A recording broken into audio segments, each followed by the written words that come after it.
I think that it's quite amazing how much people love stones. You find children that find stones in the yard or someplace they've been up in the mountains, and what happens is they bring them home to their mother or father and say, "Look what I found, a beautiful stone."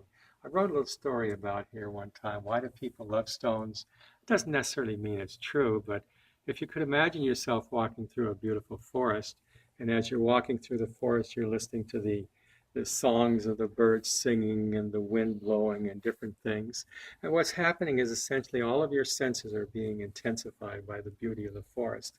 Well, for some reason, there's something that's happening with stones too. People love them. They find attraction with them.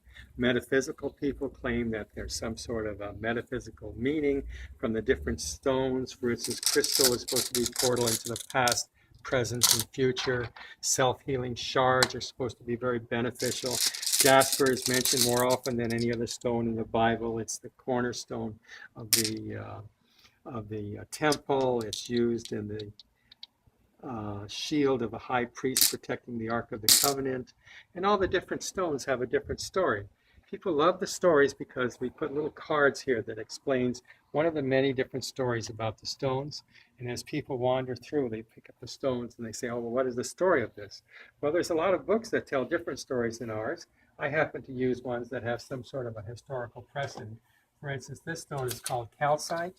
Calcite was originally found in caves. And what happened was people would take it out of the cave and they would polish it. And it was such a beautiful stone that the story about it today is it's out of the darkness.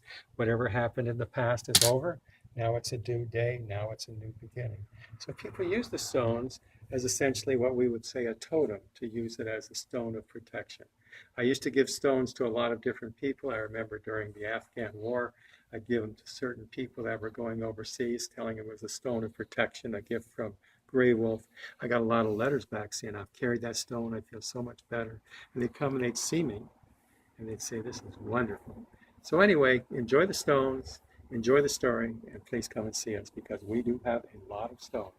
Thank you. Enjoy the day.